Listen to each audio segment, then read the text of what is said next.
सिंध जे 6 गबरू जवाननि जा कातिल गिरफ़्तार न थिया। लाश रोड ते रखी धरणो जारी। अॼु सॼी सिंध में एहतजाज कयो वेंदो। सुभाणे पूरी सिंध में शटरबंद हड़ताल कई वेंदी।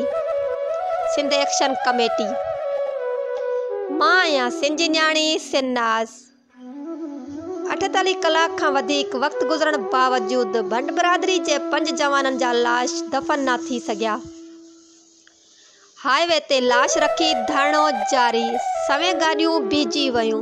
इंतिज़ामिया तरफ़ां क़त्ल थी वियल जे वारसनि ऐं सिंध एक्शन कमेटी जे अॻुवाणनि साईं ज़ैन शाह ऐं ॿियनि खे मिंथूं जारी।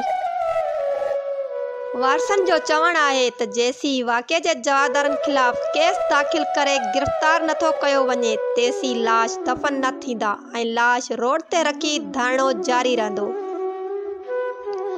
सिंध एक्शन कमेटी जी क़यादत साईं ज़ैन शाह, रियाज़ चांडियो, हैदर शाहाणी ऐं ॿियनि वारसनि सां भरपूर साथ ॾियण जी हिमायत कई आहे।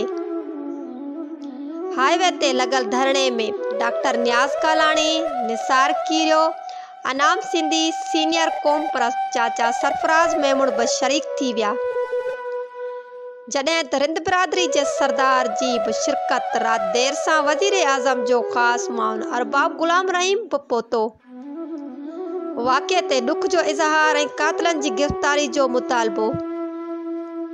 ॿिए पासे सियासी समाजी अॻुवाणनि मौलाना राशिद मोहम्मद सूमरो ऐं ॿियनि तरफ़ां भरपूर हिमायत जो ऐलान कयो आहे। जॾहिं त सोशल मीडिया जी मदद सां सिंध जे आवाम तरफ़ां साबिक़ा सदर आसिफ अली ज़रदारी ऐं सिंध सरकार मथां छिती तनक़ीद पई हले। मुतासिर धुर तरफ़ां सिंध सरकार जे मथां इंसाफ़ लाइ बेएतमादी ज़ाहिर करे छॾी आहे ऐं पुलिस खे सिंध हुकूमत जे लाडले मोहसिन ज़रदारी जो कमदारी जो इल्ज़ाम लॻायो वियो आहे। सॼी सिंध हिकु पासे जॾहिं त ज़रदारी माफ़िया पारां सिंधी क़ौम खे ठुकराईंदे पंहिंजे ज़ाती अनापरस्ती ते बीठल आहे। ॿिए पासे वाक़िए ते अफ़सोस ज़ाहिर कंदे सिंध में कारोबारी मर्कज़ पाण मुरादो बंदि थियण लॻा आहिनि। जॾहिं त ईअं लॻे पियो त सिंध में का वॾी तब्दीली थियण जा चिटा इम्कान नज़र अची रहिया आहिनि।